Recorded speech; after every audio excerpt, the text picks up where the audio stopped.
I'd like to call to order the Minneapolis Park and Recreation Board here on January 18th. The Secretary, please call the roll. Commissioner Thompson. Here. Commissioner Schaefer. Here. Commissioner Olson. Here. Commissioner Musich. Present. Commissioner Menz. Present. Commissioner Alper. Present. Commissioner Abene. Here. Vice President Smith. Here. President Forney. Here. You have a quorum. Thank you. I'll take a motion to approve the agenda. I'll move to approve the agenda. Second. Thank you. All those in favor, please signify by saying aye. Aye. Opposed? That action carries. Okay, on to the approval then of the minutes of January 4th, 2023. Take a motion to approve those. So moved. Second. Thank you. All those in favor, please signify by saying aye. Aye. Opposed? So moved. Thank you. All right. We do not have reports of officers today. We do have, though, reports of appointees of outside boards, commissions, and committees. Anybody have things to report? Oh, my goodness. We have lots of lights going on. Thank you. Commissioner Abene. Thank you, President Forney. The BET, the Board of Estimate and Taxation, is a body I'm serving on now this calendar year, and we held the first annual meeting on January 11th. Samantha Priest-Stinson was elected to serve as president for the second year, and Steve Brandt was elected to be the vice president again of that board. It was a short meeting, but of note, going forward, the BET will have more opportunities for public comment, and meetings will be broadcast. The next meeting is January 25th. Commissioner, excuse me, Thompson. Thank you so much, President Forney. Just a quick note that the Parks Foundation is also going through some strategic directions for the next several years, and I just got out of a meeting with them, and it's really great to hear the robust conversations about how they can partner with us and partner with community to help our parks. So that's about it. Thank you. Thank you. Commissioner Menz. I serve on the MWMO, the Mississippi Watershed Management Organization, as the member this year. Commissioner Thompson and I switched. She's the alternate. And this organization always has exciting stuff going on, but a couple of things that I found really interesting were there's going to be some art on the river this year where there's some traveling art exhibits that actually function on the river. So look out for that. It's with Seitu, the artist. I can't remember the last name. I don't have it in here. Also, I found out that salamanders were found at Bridal Veil by the MWMO, which is one of our newly named parks, which I thought might be a nice collaboration opportunity.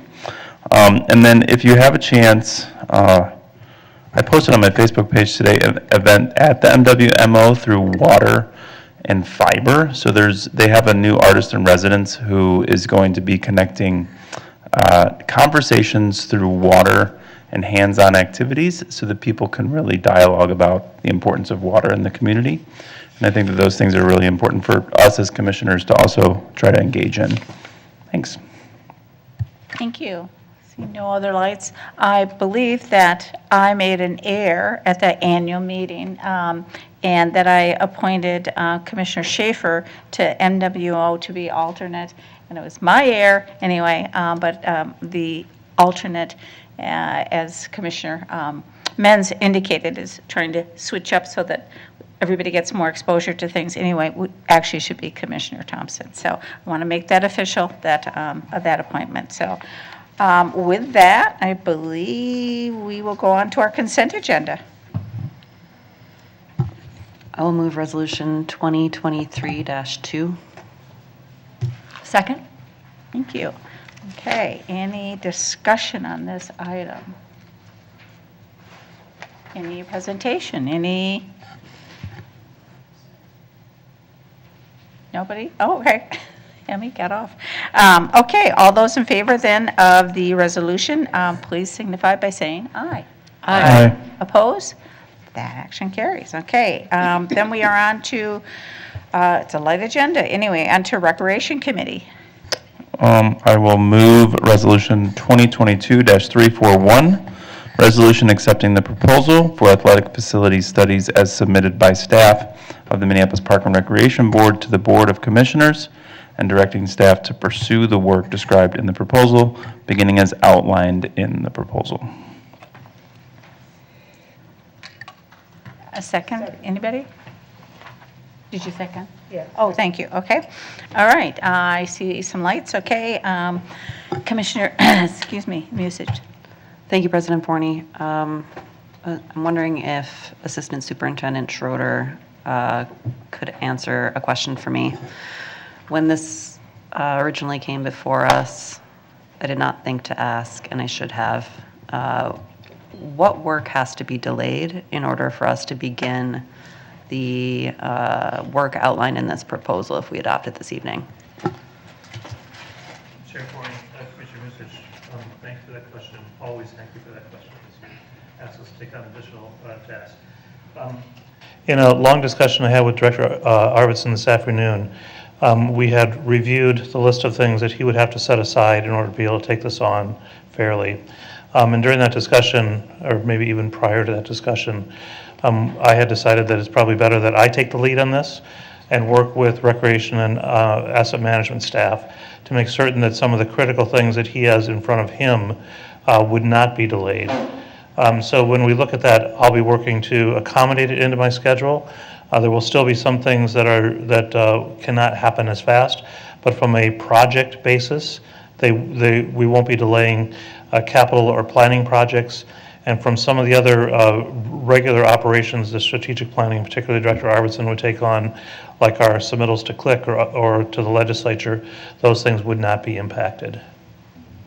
So there's no material impact to any of our pending planning projects or in-process planning projects as a result of this work moving forward in the way that it's outlined in the document before us?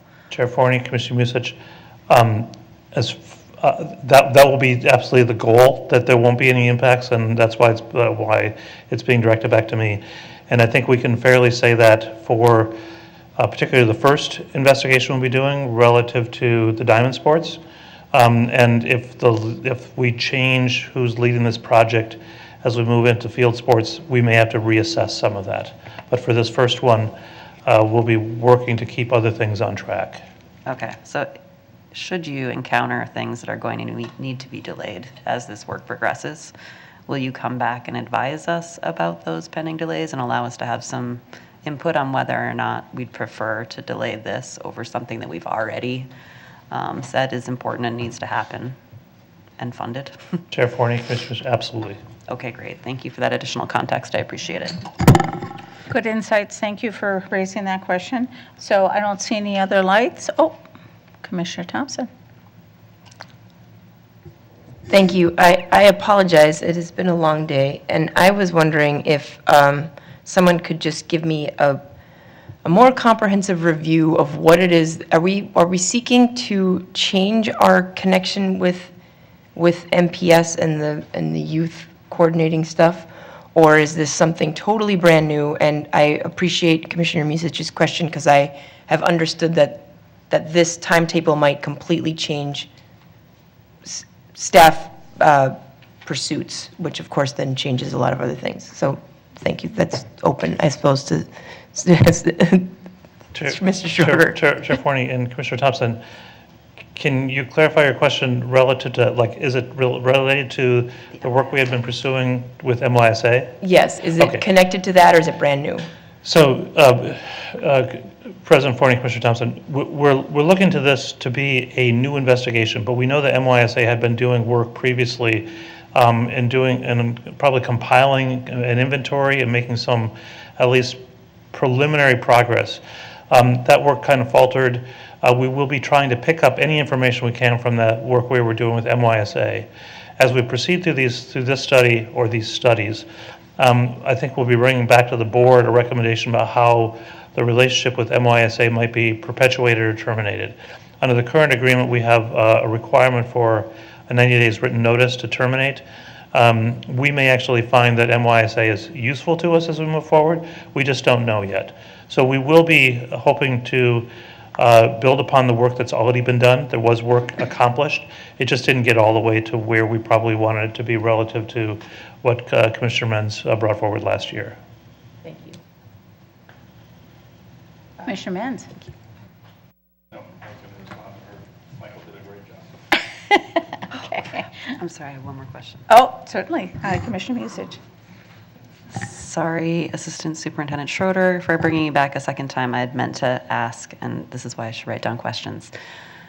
As I read through the document, I did not see any guidance in there that indicated that part of this work is redoing the work that was done through the creation of master plans throughout the city, and instead it's looking to identify ways to implement what's called for in those master plans and to better care for the assets that we do have that are not able to be invested in as part of a full redo at this time. Is that an accurate interpretation of the document that you created? President Forney, Commissioner Musich, yes, this is specifically not going to change the distribution, configuration, or location of any of the facilities we're studying. It's only meant to look at how we might upgrade the facility in terms of its use and access, how we maintain it, how we perpetuate it, or how we create standards for new facilities. Great, thank you so much. Appreciate that additional info. Commissioner Menz. Thank you, Superintendent Schroeder and Commissioner Musich for those questions. And I think that the spirit of this is to make sure that we are not changing around our master plans, that we are enhancing or looking down and drilling down to the micro of what those plans already have. And I'm also encouraged, and I'm really going to encourage staff to not take the giant lift of this. This lift is on the community as well. That we should be allowing our communities to engage and do some of the heavy lifting of this work. That I think that is something that I know that I've heard from community, that these types of plans and what we've done with community engagement committees in the past is we want the community to be involved in these processes. And in this particular study, it's a community that cuts across the city. So I know it's a little different. I do appreciate the question about the MYSA and the consideration, and Michael explained it really well, that might end up being what is the long-term solution that was decided on before. But for right now, how do we drill down, engage the communities, engage people who have felt left out, and also use our brilliant staff to help do that. So I appreciate your support. I encourage you to vote for it. Seeing no other lights, all those in favor, please signify by saying aye. Aye. Opposed? Motion carries. Okay, on to standards and conduct, Vice President and Chair. Smith. Grab my microphone on. All right. I'd like to move Resolution 2022-350, a resolution amending the Minneapolis Park and Recreation Board rules of the board. Second. Thank you. Discussion on this item. Does anybody want a presentation on the item? Okay. Well, I will mention it. Okay. I really appreciate this action moving forward.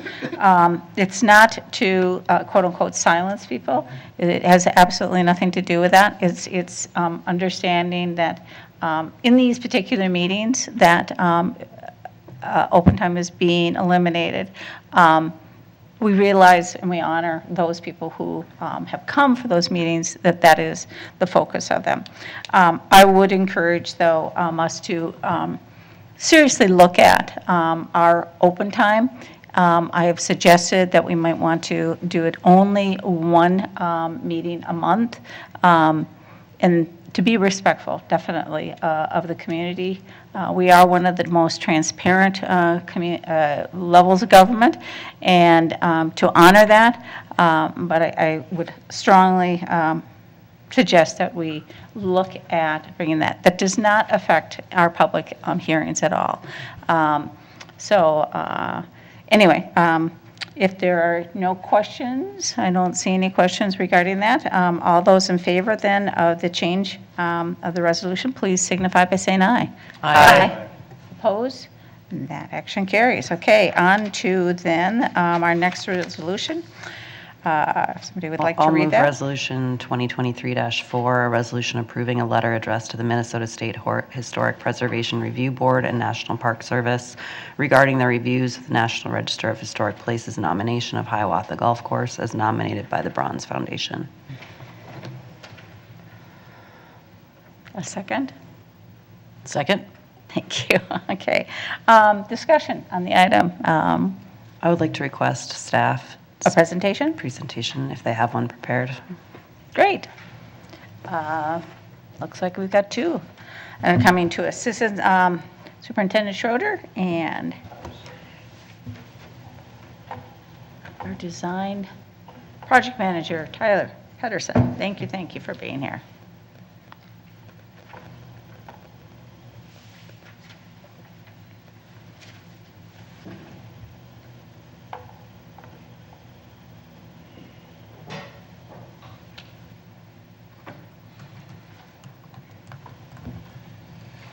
Okey doke. President Forney and Commissioners, thank you for allowing me to kind of present a little bit of this to you. The nomination application was submitted by the Bronze Foundation, and they hired Heston Royce Company, who's a local historical consultant, to put it together and do quite a bit of the research, and included several interviews and such as well. So the nomination is about 96 pages in length. It underscores the importance of the golf course to the South Side neighborhood, the formation of the Twin Cities Golf Club in 1952, and then the integration of the clubhouse in 1962. Park Board staff were notified by SHPO on November 4th of last year, and we've drafted a letter which is due to SHPO by the 6th of February. So in the nomination, the application states that it meets criteria in A. The property is associated with events that have made a significant contribution to the broad patterns of our history. In the areas of significance include entertainment, recreation, social history, and ethnic heritage, Black. The applicant has stated a period of significance of 1952 to 1972, and includes contributing resources of the site, the clubhouse, and 3 out of 4 bridges. The 4th bridge was redone more recently, and then the Learning Center and the Learning Center's ball facility building, the small building down there, are not contributing. So the letter that we've drafted, we just want to be sure we are very clear about this. It does not intend to stop the nomination. It also does not disagree with the histories outlined within the application materials. But it does officially note a few things that we want to make sure are out there. There are other histories that should be told and celebrated. There are natural forces at work that are actively changing the site. The MPRB has continually struggled to ward off wet conditions on the site to perpetuate golf. The MPRB is obligated to reestablish its permit with the DNR for the removal of groundwater, and the MPRB has adopted a master plan which is aligned with the Parks for All, as well as the goals and the strategies and such that tells and celebrates the histories, several histories on the site. So the letter content, it's addressed to the State Review Board and the National Park Service staff. Those two folks are going to be actually looking at the nomination application. It establishes the Park Board as the owner of the site. It outlines Worth's decision to dredge the lake and fill wetlands to construct a golf course, and notes this action would not be allowed today under current regulations. It outlines the discovery of pumping and subsequent study and planning efforts, and notes the MPRB generally agrees with the substance of the nomination. However, there are a few inconsistencies we wanted to make sure we kind of clarify. The boundary is verbally written and mapped incorrectly. The letter suggests the boundary be our letter suggests the boundary should be just the golf course within the fence, including the clubhouse and the parking lot. I did notice that the most recent application did adjust the boundary verbally, but it did not change the boundary on the drawn map. So there's a little bit of inconsistencies between those two pieces. So we want to clarify that. The second clarification, several changes at the golf course have taken place since its establishment that are not mentioned in the nomination, including bunkers being filled, trees removed, berms installed, underground drainage systems installed, and then subsidence of the property's ground causing a risky condition not designed by Worth, but resulting from natural processes and lack of understanding of geotechnical conditions. It also notes a few minor omissions regarding Meadowbrook Golf Course. It's actually in 3 different cities, not just Hopkins. And then the graphic map does not show the correct boundary and has some other minor omissions. And then number 5 here, the maps are missing groundwater pumping systems information, which is important to really understanding the complex hydrologic condition of the site and the lengths the park board has taken to reduce flooding risk and to simply make the golf course playable.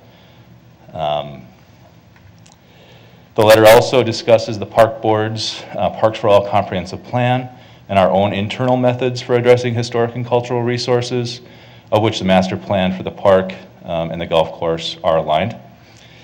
There are other histories that should be shared and uncovered. The master plan notes a balance of histories, amongst other things. And the MPRB is obligated to reestablish its permit with the DNR for the removal of groundwater at a pumping level supportive of the park's master plan. And then the letter wraps up by noting parklands must also accommodate the needs for recreation and natural spaces. The park board has policies recognizing an appropriate role for historic resources within its parkland. The park board's mission directs attention to ecology and the need to actively address climate change. The presence of groundwater and the potential for flooding puts significant portions of property at risk. And being on the National Register, but possibly not being able to manage groundwater, puts the golf course and its rich history at greater risk. And finally, the MPRB engaged in an exhaustive planning process where recreation, ecology, history are recognized and, importantly, perpetuated for all communities served by the park board. So the impacts to us as a system, or the park, or the space, for this nomination, according to the Minneapolis Historic Preservation Commission staff, a National Register listing is honorary and does not limit modifications to a site. However, a more detailed review process for improvements or changes on the site is required if we decide to use federal dollars, which is a very good chance of doing that. And that's included in the Section 106 review, a review that we had planned for while putting together the master plan. So to implement the site's plan, the MPRB would need to demonstrate efforts to avoid, minimize, or mitigate impacts to the listed elements. And our adopted plan for the site, the master plan, aligns with the mitigation requirement. And then finally, there's really no day-to-day restrictions for use of this site and regular upkeep. So the timeline for this, back in November, SHPO sent an email to the park board notifying them of the nomination. In December, SHPO approved the nomination to be presented to the State Review Board, and concurrently, SHPO sent the nomination to the Heritage Preservation Commission and the mayor for review and comment. Earlier in January, SHPO did post publicly the agenda and the materials online for comment or review and comment by the public and other agencies. So the actual application was publicly available at that point. And then just last night, CPED staff presented the nomination to the HPC, Heritage Preservation Commission, and they voted unanimously to approve the nomination which is more of a formality and required by federal law for local government agency to complete and pass on to SHPO. And then tonight, you all will be considering the comment letter. And then the State Review Board will vote to accept the nomination on February 7th. And that meeting link will be posted online shortly. Or actually, I'm sorry, it is already posted online. And then in sometime in March, the National Park Service has about a 45-day review period to take a look at it and then officially put it on the National Register of Historic Places. That's it. Thank you. Thank you, Tyler. Commissioner Thompson. Thank you so much. I have just a couple of questions. Have we ever had a National Historic Registry, or have we ever applied for one ourselves as an organization? President Forney, Commissioner Thompson, I might actually defer to Secretary Ringgold relative to the Worth Home and Administration Center, because I don't know if we initiated that or if another body did. Secretary Ringgold? President Forney, Commissioner Thompson, I'm not certain. It might have been a third party on that one. We can research it and let you know. I would love to know that. Oh, So Rice? Yeah, in my experience, the Worth home was, this is to the Madam President, Commissioner Thompson, the Worth home was nominated by a third party, the Friends of Worth, I'm looking at her now, I forget her name. Joan Bethune? Yes. Thank you, President Forney. And we've had other parties, for example, there was a nomination made at Fort Snelling by another party, so we're familiar with the process, but I can't recall. I don't know if the Park Board submitted the Grand Round system for any consideration. No. So I don't recall. We've had familiarity dealing with those and the process, but I don't know, I can't recall the Park Board actually being the proposer. have we ever been encouraged to at this property, like by any third party? Obviously, this is happening now, but I'm just curious if it happened prior to this time? President Forney, Commissioner Thompson, no. Okay. And then I just had one other question, and thank you for that. I'm curious, just procedurally, why this letter requires board approval, or would it I mean, obviously, it's coming from us the way it's written, but is it possible for, I mean, I just don't know, I don't know the process very well, so I'm curious. President Forney, Commissioner Thompson, when the board is asked to speak on an issue, we prefer to have the letter come from and with the approval of the board, as opposed to coming from staff or signed by the superintendent. This is, I think, a major action impacting upon resources of the board, and I think it's appropriate for the board as a whole to be acting. Thank you, I appreciate that. I think Commissioner Bene. Thank you, President Forney. Maybe another question. We would know the answer to this, whether or not we've applied, but do we have any lands or properties that are currently designated and on the register? Because we would know that because we would manage it with that lens a little bit. President Forney and Commissioner Benny, I know we're running up on open time, so I'll be brief. The Worth Home and Administration Center is the only National Register listed property that the Park Board has. We have the Grand Rounds, which is eligible for listing on the National Register, but it's not actually listed. Okay. And then I just have a couple of other follow-up questions and And I'll comment Yep. that there is nobody for Okay. open time. This is a sort of a trivial question, but if this, will there be any, depending on the SHPO process here for approval, are there any fees that the MPRB would need to incur as a result of this, or do we just get a plaque at the end? President Forney, Commissioner Benny, I think we get a plaque. I don't know of any fees, and none were addressed in the discussion we had with SHPO representatives or in the discussion, the recent discussion we had with HBC staff. And then my last little grouping of questions is really around kind of just project development generally, and really actually specifically for the Hiawatha site.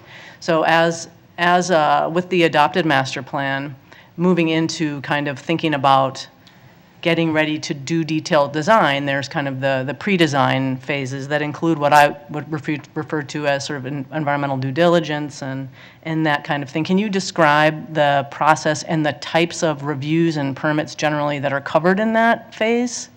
President Forney, Commissioner Benny, we could, in fact, what we could provide to commissioners that might be more demonstrative is the schedule of activities we're laying out over the next 5 to 6 years, which begins to articulate the host of environmental reviews that we have to go through with the agencies like the DNR, MPCA, the Corps of Engineers, and including a track that was noted also in the master plan, a Section 106 review. We had anticipated that as we're going through the master plan. The majority of those reviews are outlined as a part of the master plan, and we are trying to provide specificity to the length of review period that it will take for this project, which I think we anticipate to be something on the order of 12 to 15 months. And it won't be starting for a couple of years because we are that far away from having sufficient documentation for their review. The reviews will be significant, not unlike what we had to go through to recreate Halls Island, which was a significant effort involving a lot of agencies and agency review time. And that environmental permitting work, I think of it as, we refer to it in the biz as environmental permitting, but it does include not just people think environmental issues, but it's really social, Correct. It's impacts, community impacts, and so on. And it just is always part of projects of this type. And it's a long process. So. And President Forney, Commissioner Benny, I will also note that even as we're anticipating those activities, our schedule does outline community engagement activities that we'll be undertaking even beginning this year. And those activities will continue to inform the depth of environmental review, just as you're describing it, because it does go beyond what people would think of as environmental considerations. That's important. Thank you very much. So I just want to acknowledge, I do want to formally open up open time. There is no one that is signed up, so I will also then formally close. So on to the questions. I believe Vice President Smith, you are next. Thank you, President Forney. Thank you guys for putting together this comment letter. I'm sure it was a ton of work for you all to do that, so just want to express gratitude there. One of my concerns that has come up now is that the letter is quite lengthy, and it politicizes an already political issue. And so what I would like for us to do, since this letter is coming from the board, is that we shorten the letter to be either just simply be supportive and work through with the other agency to correct the omissions of, in particular, mapping and those sorts of things out, because, again, what I'm hearing in community is, once again, we're sort of putting this in a very precarious space, but not to minimize the work that the staff has done on that. So I know that Michael Schroeder and President Forney and I talked about that before the meeting, but I kind of want to get an idea on kind of why we took this approach that we did in our comment letter. President Forney and Vice President Smith, perhaps what you're beginning to see is that between Mr. Patterson and I, we're not great with brevity. But let me go a little bit further, because it is important. This is a complex subject, and if you look at the National Register nomination, and it's 96-some pages, it really fails to identify other histories that are important that were identified during the master planning process. And we felt it important to characterize those. We also felt it was important to try to identify the context that we're dealing with relative to Lake Hiawatha and the conditions that were created that are really beyond our control, and try to set those into the narrative of our inability, perhaps, of perpetuating the golf course, depending upon what other agencies tell us we can or can't do with groundwater pumping. It's as you know and are suggesting, that the work we've been doing here extends back to 2015 or 14, and I think in some cases even earlier than that, even as Public Works had been anticipating trying to work with us to change some of the way that their infrastructure in South Minneapolis works and eventually moves through this course. So the notion that the National Register nomination deals with a particular area of significance is important. And as Mr. Patterson was saying, we're not objecting to that. We believe it's important and correct to identify that. But we also want to make certain that those conditions that are limiting to that preservation and beyond our control are noted, so that we have a record of how we will need to deal with this as we go through a process, the Section 106 process. And it's important to note that as we move through that process, we will be asked to avoid disturbance to the resources that were identified to be historic. If we can't avoid them, we have to mitigate them, and the mitigation is really framed by our master plan.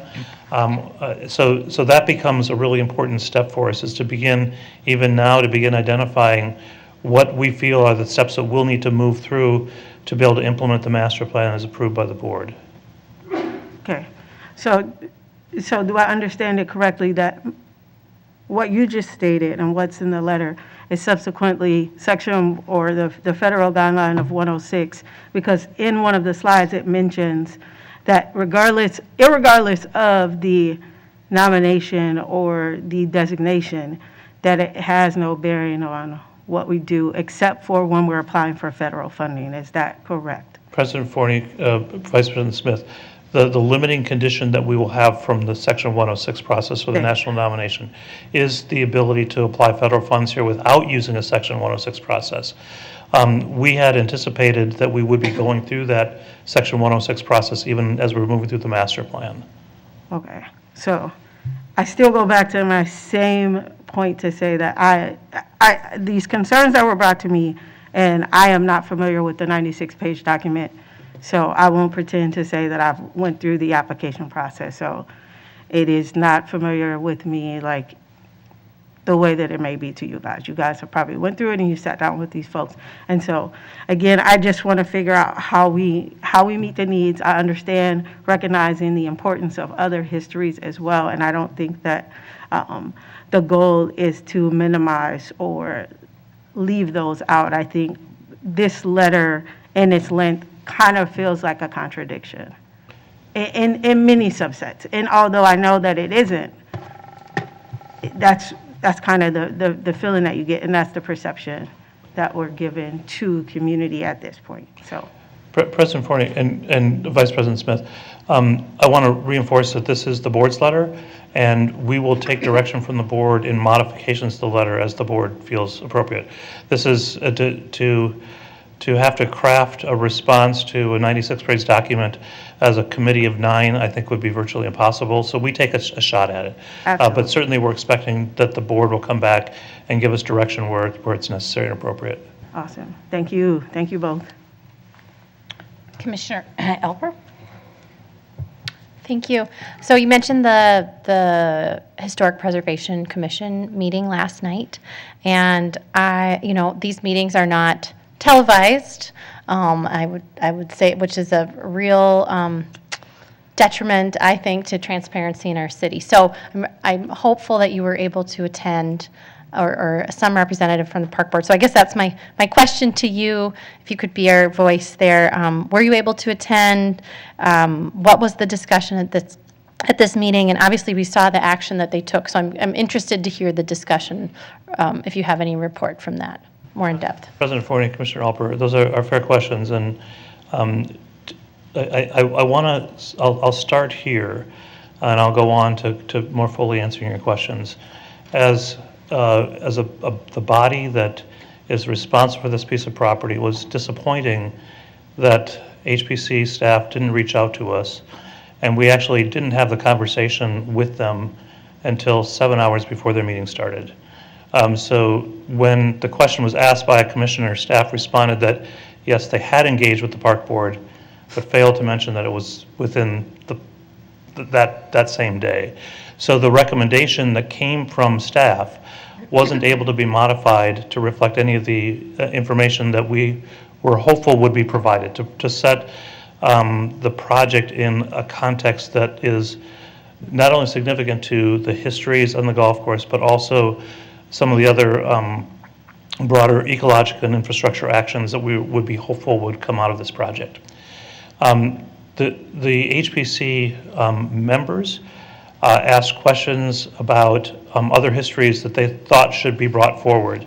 They noted that they felt that the period of significance was too long, that it should actually be stopped in 1968, which I think was because it coincided with the peak of the Bronze Foundation's tournament played at Hiawatha.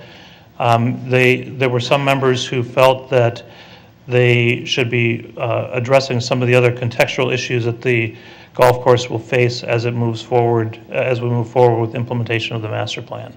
So I think commission members were looking for their approval to be more than just a statement of approval, but to recognize that there are other conditions that weigh on the future of this property. So that makes me think that we're, what are we, perhaps the biggest or one of the biggest landowners in the city? And I think it's notable that we do not have a representative on the Historic Preservation Commission. And certainly we have quite a long history in this city. So I think that's something I'm interested in seeing revised or re-examined. I have one other question. Were we as the landowner consulted prior to the Bronze Foundation submitting the nomination? Were we consulted on the nomination? President Forney, Commissioner Alper, I think that's because of the way the nomination was crafted, it's actually a difficult question to answer. I don't know specifically, I know specifically that during Hess Royce's crafting of their document, they did not engage staff. They may have engaged others, but they didn't engage staff in the assembly of their nomination. But they were also a consultant to the park board in doing the master plan. And in that process of engaging them to do the master plan, they were hired as a part of Barr's team. They were able to write their own scope of work, define their fee, which they did and ostensibly performed, and were part of the engagement that we were doing in the master plan. So it is possible that they did do or benefit from engagement of the community through the master planning process. They certainly were participating with staff in the master planning process, but I can't speak to what they did during the crafting of the actual document, other than that I don't believe they reached out to any park board staff. Okay, thank you. Commissioner Musich, right? Thank you, President Forney. I would encourage my colleagues this evening to pass the letter as is. I'm not seeing the politicization of the letter that some others may be seeing. The nomination, which I have read, the 90-some pages long that it is lacking the contextual work that this letter puts forward in terms of the environment and the changes to the environment and the damage that the park board and its planners in the past have done to that environment and the water systems of our city. It also provides the context of the larger history of this space beyond just the period of significance. And our master plan attempts to do that as well. And that's an important thing to put into the public record as this nomination is being considered. Because we have an obligation to do the work that we say we're going to do in our Parks for All comprehensive plan, which is to look at all of the diverse communities of Minneapolis and find ways to represent them in the work that we do. The indigenous communities of Minneapolis have very clearly said to us, what you did in the past was damaging and was harmful, and you have to start taking steps to correct that. And we expect to be acknowledged and included as part of the history of the space as you talk about it. The nomination does not mention them at all, ever.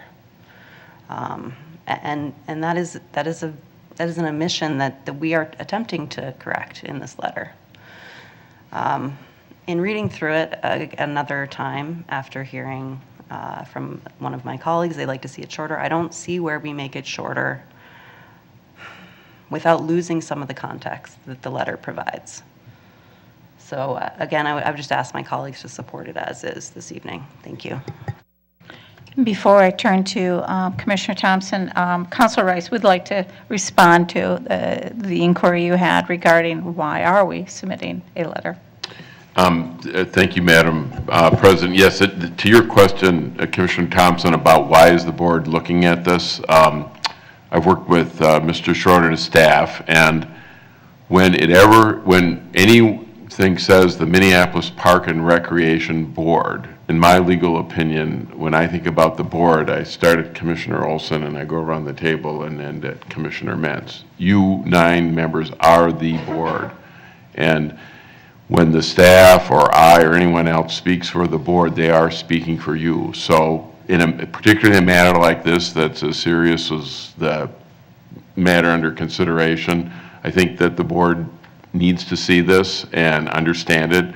I think Mr. Schroeder is absolutely correct. You don't want 9 members of the board individually or collectively responding to it. You very much need your staff to give you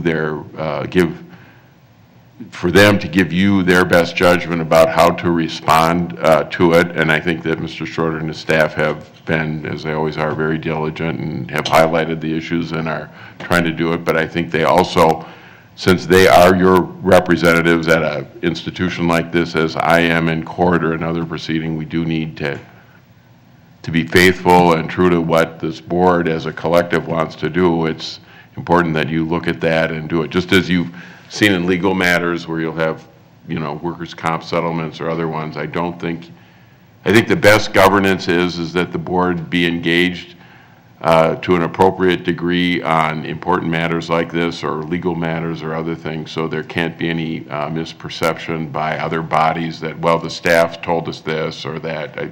You've got to, in my opinion, that's the best way for this board to operate. So you are being asked to perhaps get into some details, and ultimately that's your choice whether to do it or not.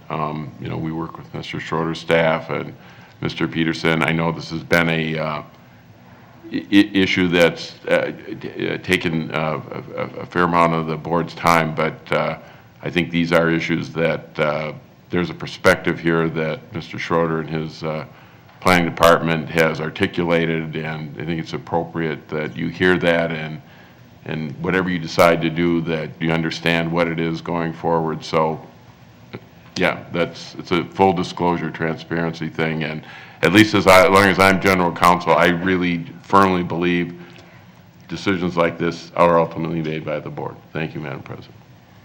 Thank you. Commissioner Thompson. Thank you, President Forney, and thank you for that, Councilor Rice. As the discussion's gone on, I've had a few more questions. I apologize if they're disjointed because I hope to get through them all, and they're written all over my paper. Is it required of us to respond? That's one of my questions. President Forney, Commissioner Thompson, I would say no, it is not required. Just as this was initiated by another body, I think the board could stand aside and not take any action. But it is property that you own that someone else is trying to initiate an action on your behalf. So I think it is worthy of board action, but probably not required. Thank you. We talked a bit about other histories, which I respect that conversation. It's a big thing to open up, but I'm just curious, could that conversation have been, I guess, circumvented or included if we were the ones who took the initiated step to maybe apply with a larger scope toward the history of the site? Would that have been, I mean, I'm spitballing here, but is that a true thing that? President Forney and Commissioner Thompson, it's an interesting point, and one that was raised a bit last night in the HPC review. And Director Burke from the city referenced that other nominations could be brought forward that would recognize other periods of significance, and particularly those before Worth made his change. The question then becomes what is preserved that has been disturbed and what's restored. So, but it is possible to have more, according to what we were hearing last night, it is possible to have more than one factor influencing the National Register National Register listing coming from separate nominations. Okay, I like hearing that. More questions. Is what we wrote in the substance of this letter, I mean, it's essentially stuff that has been part of our master plan process, so many discussions. Is the letter necessary in the sense of, I mean, isn't that a lot of it public knowledge? President Forney and Commissioner Thompson, it would be public knowledge for those who would choose to do the research. And I'll note that I asked the question of HPC staff whether they had read the master plan. They had not. We asked the same question of the State Historic Preservation Office. They had not. And I think when it reaches the next level, they also will not be reading our master plan. So I suspect while that information is publicly available, there won't be a body that reaches to that, and they will rely solely on the content of a nomination. Thank you.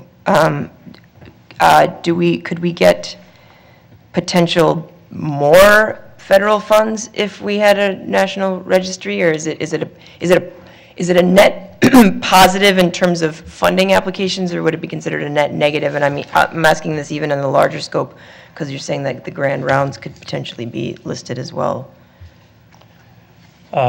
President Forney and Commissioner Thompson, I can't predict what dollars might be made available. In particular, if the park board wasn't the park board, and this was noted by an HPC commissioner last night, that the park board could gain benefit through tax credits, which simply is not a possibility for an entity like the park board. For private entities, tax credits are probably the most obvious and useful benefit of having a National Register nomination. We can't benefit from those. The more likely impact is that we will spend more time and effort on the Section 106 process to be accessing public dollars as opposed to having more dollars made available to us. Okay. I think I'm on my final question. I thank you so much, and I'm listening, and I'm trying to make sure that I don't forget my stuff. So we're not required to respond. We are sort of, this letter seems to be an objection to a certain degree. Even as you said that it wasn't meant to stop it, that is our objection rooted in the fact that of an autonomy, that we're the owners? I mean, I'm hearing that a little bit here, that we talk about infrastructure, we talk about, paying things and being able to be the controlling interest. Is that the bulk of the motivation behind the letter, besides just educating the historic board? President Forney and Commissioner Thompson, I think it is really important to have somebody advocating for the larger context of conditions that exist here. And because we, the park board, will having to deal with the National Register listing and its benefits and implications, as well as all the conditions that we've identified during the last several years that are limiting us continuing a golf course on this property or other recreation activities. I'm not sure I can fully answer your it's a good question. I'm not sure I can fully answer the question, but to frame to put a specific light on the letter, I think in our first conversations that Mr. Peterson and I had with SHPO, it was fairly clear that there was momentum behind this application, and that what the park board did would not be stopping the efforts by several to advance this to the National Register. What we really wanted to do is make certain that the full context is better provided, as not only as that nomination is considered by other bodies, but as we wrestle with it in the future. Thank you, I appreciate that comprehensive answer. Not brief. Commissioner Menz. Thank you, President Forney. Bear with me. There's a lot of highlights and things over here, so I've got to organize my thoughts. First of all, I want to think about Michael's heart rate yesterday around noon when when you got word that there was a meeting, that probably, you had to respond quickly, and really do want to echo Vice President Smith's sentiments that thank you, that is definitely appreciated.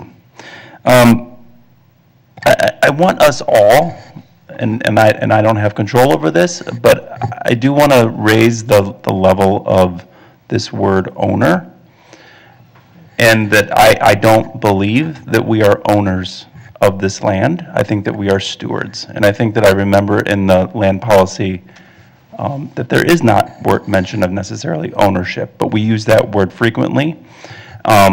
We say that we don't have tax benefits, but we don't get taxed on the land that we own.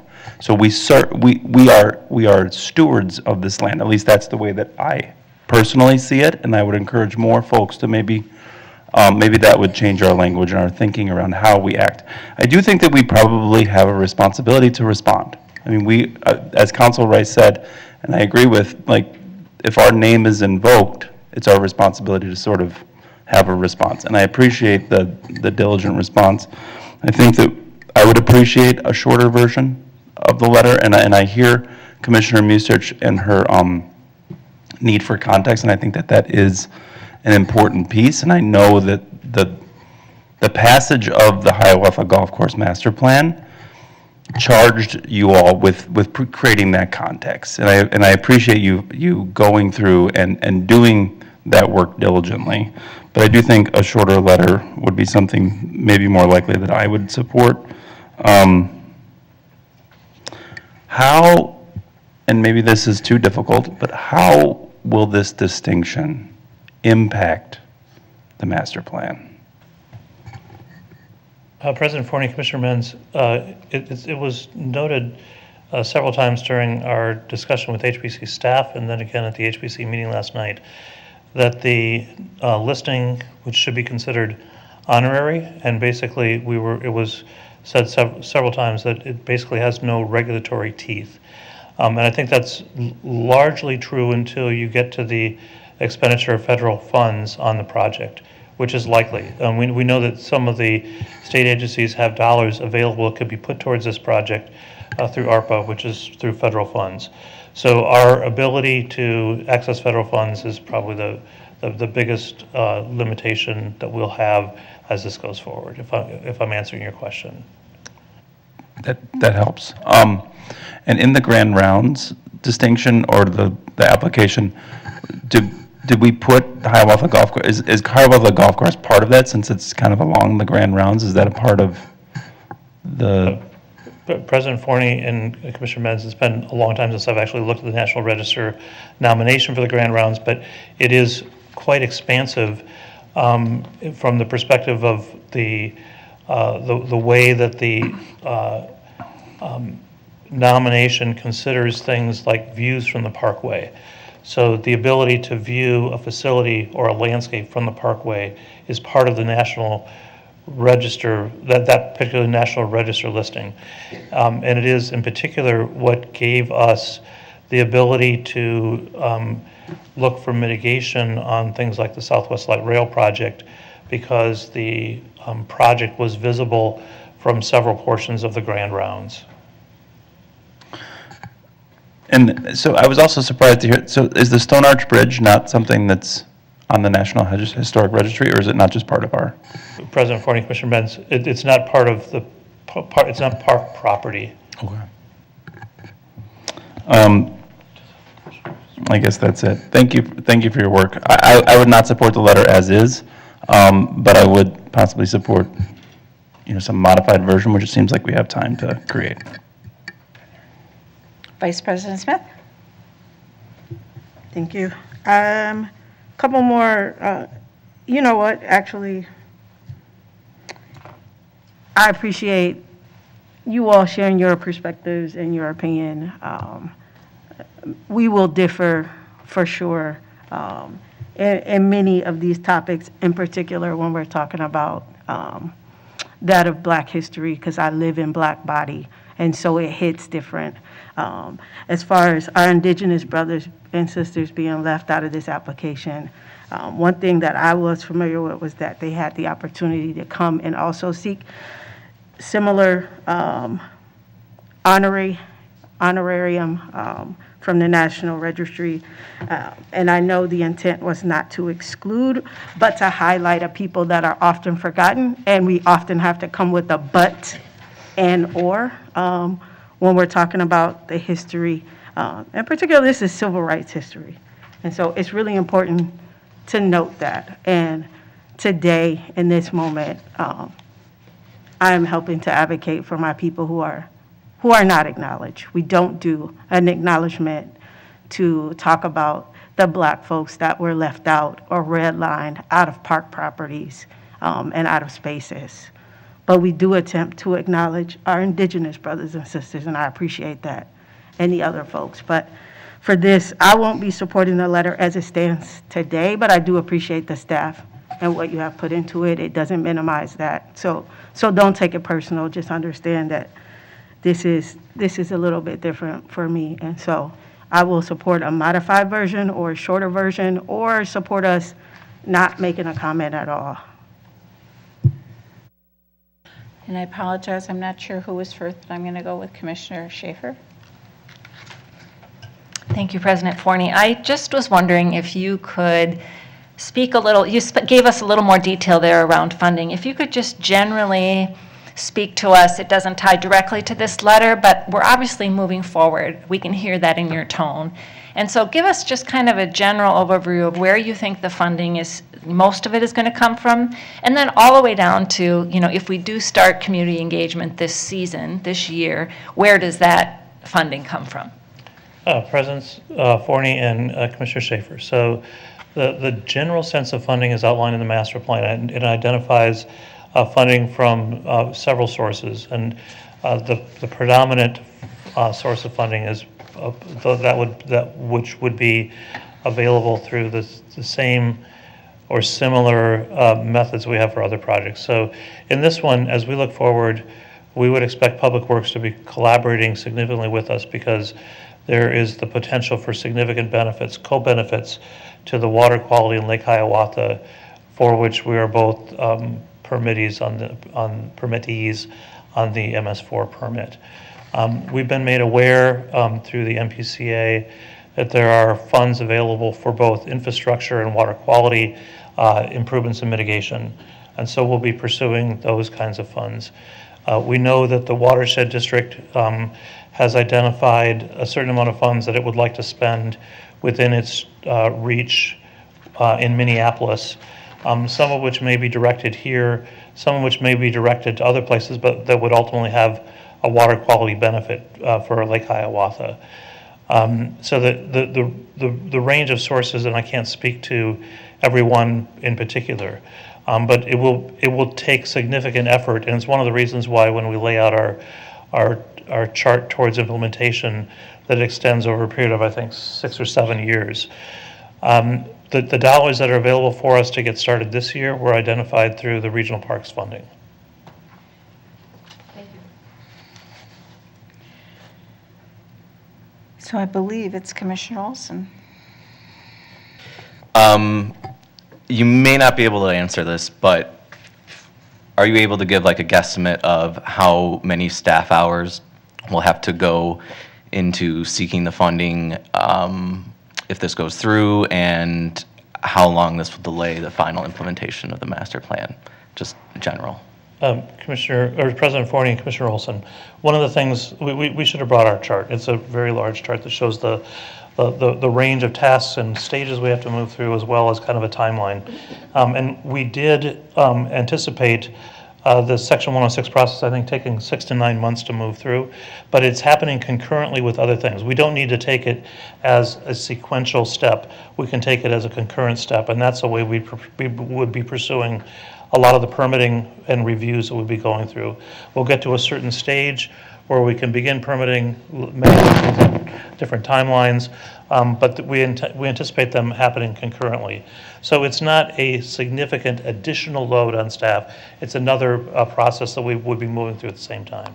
Okay. And even though it will be tougher, more of a process to seek to actually get federal funding, we don't think that'll mean we don't get the funds, so we have to delay implementation for longer. President Forney, Commissioner Olson, right now I agree with you that we're not intending the seeking of those funds to delay the project or the process of Section 106 causing a delay in implementation as we've scheduled it. Now, it might be that we've talked about this in the past as being a 5-year project. It's already longer than a 5-year project since we started.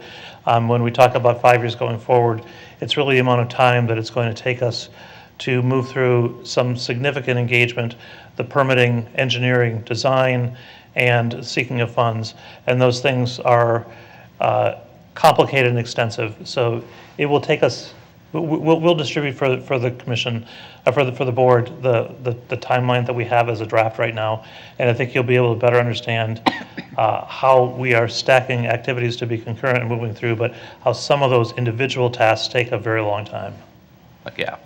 And, you know, and that's really good to hear, because I was almost going to go the other way on, you know, first line there does not intend to stop the nomination. I would almost want to go the other way in stopping it if it were to significantly delay this project that we have had thousands of hours going over.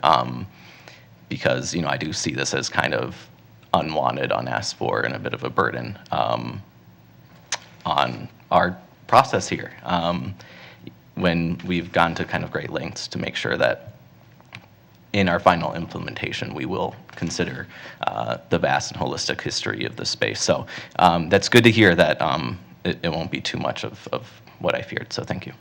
And I support it as is. Commissioner Bennett.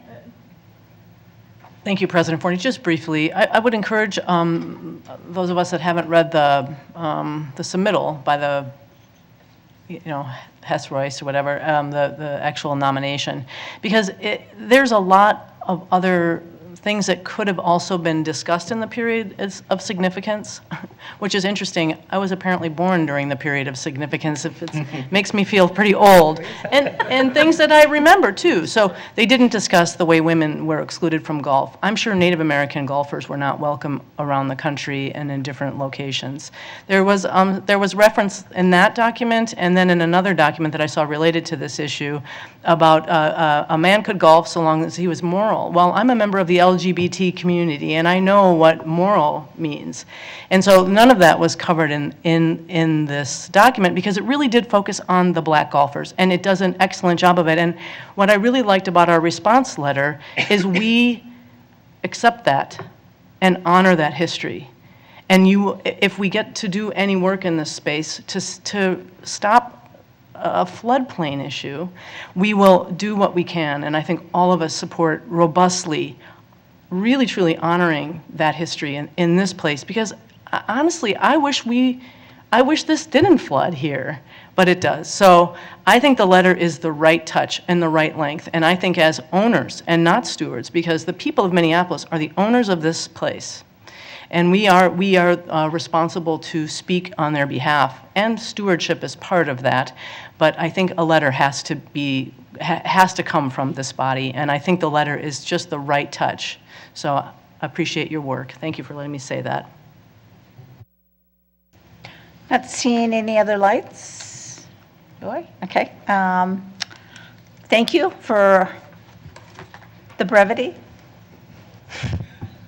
No, seriously, this is a very, very important step, and so with that, I will ask for, I think it would be wise for us to have a roll call. Secretary would call the roll. Commissioner Thompson. No. Commissioner Schaefer. Aye. Commissioner Olson. Aye. Commissioner Musich. Aye. Commissioner Menz. Nay. Commissioner Elper. Aye. Commissioner Abene. Aye. Vice President Smith. No. President Forney. Aye. You have six ayes, 3 nays. Thank you. With that, then, we will move to petitions and communications, and I apologize, I do not remember who we've done before, but I will start with Commissioner Olson. Yeah, just real briefly, I mentioned this to a couple commissioners a couple weeks ago, but on the CNN lists of places to travel. There were 2 places in the United States that were mentioned. One was in South Carolina, and the other was Minneapolis, Minnesota.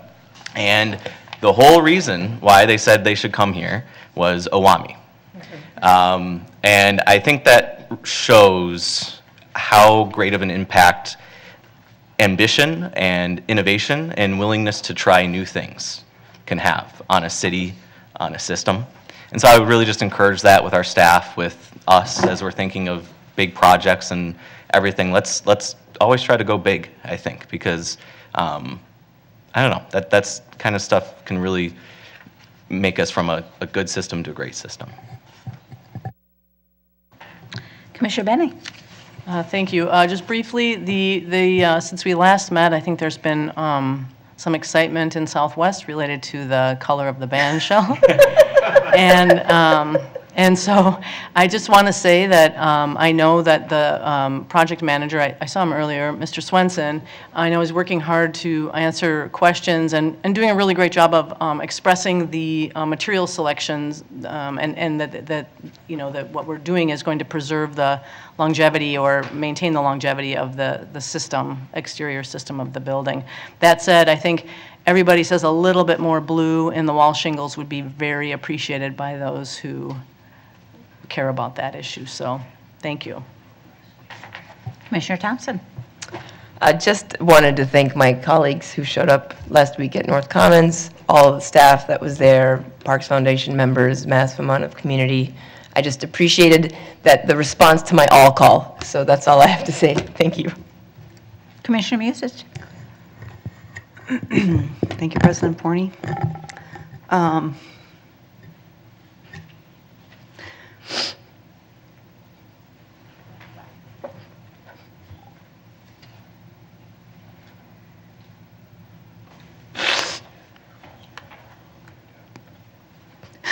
For those of you that know me well, I have an excess of empathy, which is great when it comes to trying to reflect what the people you represent want from you.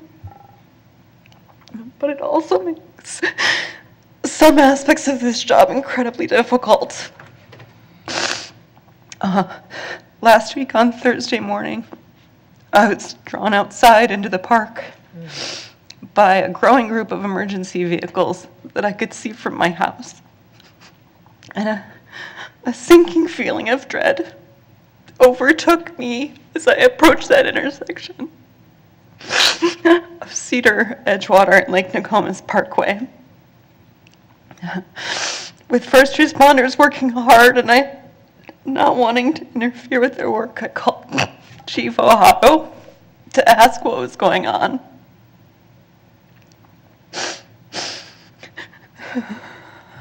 And he informed me that it looked like a vehicle had hit and killed a pedestrian and driven away. The specifics that led to this predictable and tragic death will eventually emerge. But every neighbor and leaders in every government agency with jurisdiction over this area, Hennepin County, Minneapolis, and the Minneapolis Park and Recreation Board, know how dangerous this intersection is to anyone who's passing through it. This area is so dangerous that for decades we've held periodic public meetings together to gather specific feedback and neighborhood suggestions to make it safer. And after decades of engagement, that area is full of signs, striped in gallons of paint, and there's an electronic sign notifying vehicles of their speed just north of the crosstown, where the speed limit drops from freeway speeds to 35 miles per hour. Signs, paint, and an electronic flashing speed sign telling people that they are speeding was never going to save David Norris, who lost his life there Thursday morning. Signs, paint, and speed limits don't slow down hurried drivers, and predictably, this intersection is still unsafe for anyone. In my first year as park commissioner, 2014, I was told it was the park board's unwillingness to use grass around that intersection for improvements that prohibited anything substantial from happening there.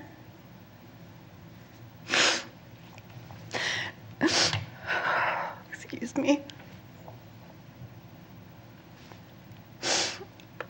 I made sure that as part of our master planning process, we engaged with community around the topic of whether or not parkland could be used as part of a solution here.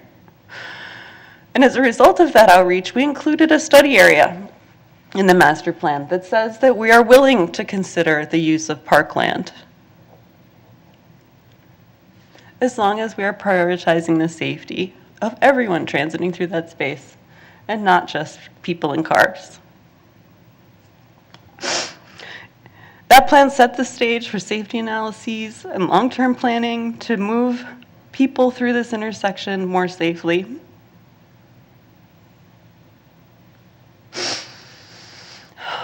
We haven't come up with a plan. Instead, I keep being told we should try more incremental changes. It's very expensive to change something.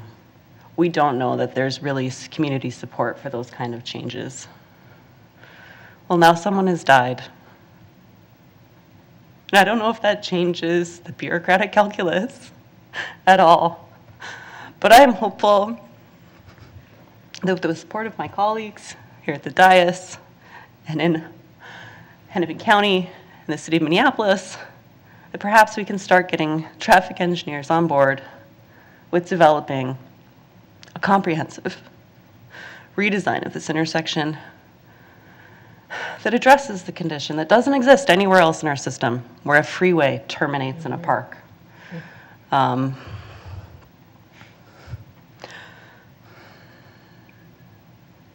So I'll conclude tonight by just asking all of you to hold David Norris and the people that loved him in your hearts and thoughts, and that you help me make some progress on getting this to be a place where people don't die because they wanted to go for a walk in a park. Commissioner Alper. Thank you, President Forney. I have a few things tonight that I wanted to share with all of you. Let me just start by saying that I too was thinking about David Norris, and I think we have to do more for our vulnerable road users, our pedestrians, our people biking, our people on motorcycles, our people on e-scooters, and I hope, there's a draft Vision Zero plan out there by the city, and I hope maybe we can weigh in. Maybe we can think about it in terms of what we're doing with our parts of the system. It was tragic and horrible to hear that news. I'd also like to say on a different note that there's been a proposal, some folks I'm in contact with through Vessel MN. They have a plan to bring sauna and plunge pools. They were hoping to get a docking permit at Bohemian Flats. There's a swimming barge in the master plan for this area. So this is something I'm tracking, and I think it's an exciting activation of the river. I'd encourage you all to look into it, and I hope that we can bring this forward to the board, as perhaps as a discussion item, or I hope that staff can look into this. And just like Commissioner Olson said, go big. This would be a way to go big here. So hope we can look at that. Next up, I wanted to share some other, frankly, sad news. The encampment in Cedar Riverside on MnDOT land, it was cleared today, which just meant that it was disbanded, about 80 tents. The clearing, it disrupted transit, it disrupted people biking through the area, and I fundamentally believe that housing is a human right. These people should be housed, that society as a whole has failed these people. I don't know where they're going to go. I hope that they've found shelter. I hope that they've taken advantage of the resources that are available. But I think this encampment in particular, I think the state failed them. And if you've seen Councilmember Jamal Osman's newsletter on the subject, I'd encourage you to take a look at that. I think he really got at what happened here. There's the utter lack of focus on them at all. Last but not least, I just want to share that January is a hard time in Minneapolis to be a pedestrian. It's a hard time to be in Minneapolis, but it's really hard if you're walking outside. It's hard if you're in a mobility device, if you're in a wheelchair. And I know we've seen significant snow events, an increase. I've been seeing an increase in complaints and comments. I would just encourage people who are out there and us to publicize the tracker more, our snow plowing activities that we're doing and how we are keeping track of that. And I hope we can receive a report in the spring with how this winter went. And that's all I've got. Thank you. Commissioner Schaefer. Yes, I'm looking forward to the Cedar Isles Master Plan being released and whenever it comes out. And thank you, commissioners, for your support in opening the public comment time around that when it is released. And so I'm looking forward to seeing that and hearing community feedback around these designs. And I just want to say thank you for all the snow plowing work and the lake ice rink work that has been happening in the winter season amongst our staff. It's been hard to hear all the community complaints around lake use, but I know that it's been very difficult. So I think both sides are understanding, and the continued effort to try to salvage whatever we can from the season is great. I really appreciate that. And also to the people who are snow plowing, both Public Works and our staff, you truly are making our parks safe and for the pedestrians, et cetera. And we had an incident at 26th and Lindale with another critical injury where somebody, you got to park on the street, right? So then we've got all this snow and you're out in the street and trying to get in your car and they're hit by a car trying to come down a two-way street that has one lane. So, I mean, those jobs are difficult, but I just want to say thank you for those people that are working to try to make do in a difficult situation. That's it. Commissioner Mans. Thank you. The tragic news was impacted a lot of folks that I know. And thank you, Commissioner Musich, for being vulnerable. I'm really excited that Arbor Day is going to be at Wyndham Park, which is in Northeast Minneapolis. I just found out about that at a Wyndham Park community meeting yesterday.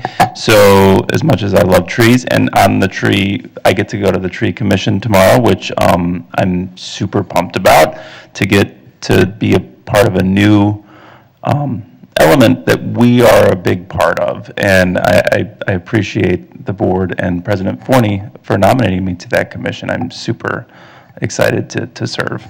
Lastly, I love winter athletics in the Minneapolis parks because it is such a it activates our gyms because there's basketball going all over. And I wanted to do a little research, and the recreation department can really be proud of this. So, how much does St. Paul put on and how much do we put on? And we've got so many more teams than them. And they don't even have hockey. We have hockey. My kid is doing his best job of being a park commissioner's son, and he plays, not only does he play youth hockey, he's also playing the youth basketball. So, in fact, tomorrow he might play both. So we get to kind of go, and it's just a really nice way for communities to engage, and I really appreciate all the work that the Recreation Department does to get those experiences for young people who don't have other experiences to do within youth athletics. So thank you to you all. That's it. Thank you. Vice President Smith. Thanks. I'd just like to give a huge shout out to the staff as well. The parkways are really clear for my driving my vehicle through to get through my dozens of meetings every day. So I appreciate being able to navigate the parkway. And I appreciate the work that the staff is doing. I am not an outdoorsy human in the winter. I am much more summer, 90-degree me.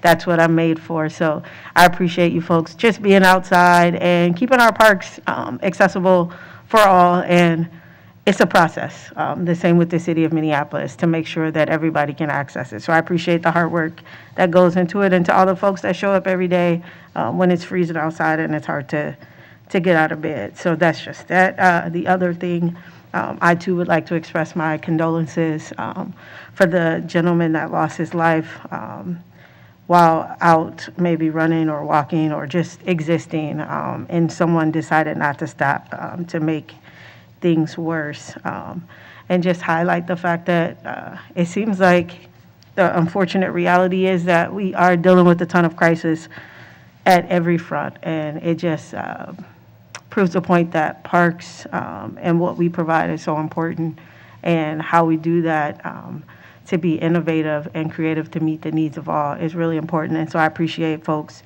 being open from a staff perspective, and from the folks that set the policy, just being open to trying different things that may not be your cup of tea, but maybe suits the needs of our community differently. So that doesn't go without notice. And then lastly, on Monday, the 23rd, there's an open house over at North Commons for the folks who are maybe watching and maybe need to hear it, around the planning for North Commons from 5 to 7. So if you can make it out, shoot over, give your opinion. That would be fantastic. Thanks. Thank you. I too am deeply, deeply saddened about the incident that happened last Thursday. Unfortunately, it brought back the memories that I think it was the second month into my term 9 years ago, a fatality on Lake Street. These are serious, serious issues. I know Commissioner Menz, you know, Central Avenue has basically the same, thing. And I really hope that we can hold our Hennepin County partners accountable, in the sense that, will they please help us address these. There is no reason why we should be losing lives this way.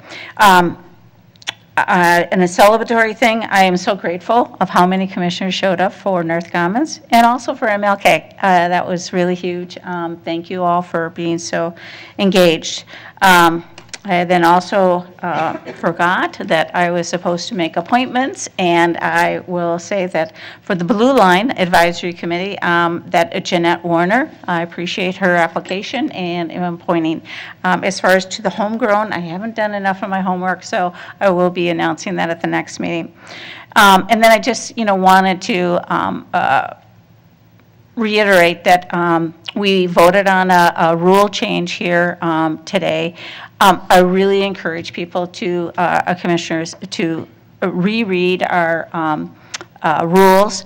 And I say that because how district and at-large commissioners interact, I think, is very important for us to be respectful of those roles that we each have. And also that our role when we are at public meetings is to listen. We are not there to be speaking out. It is our constituents' opportunity to share with us, and that is really, we need to be listening and not participating. So I just want to remind people of that role. And here we are at 6:28. I will announce I adjourn. I declare that the meeting is adjourned at 6:28.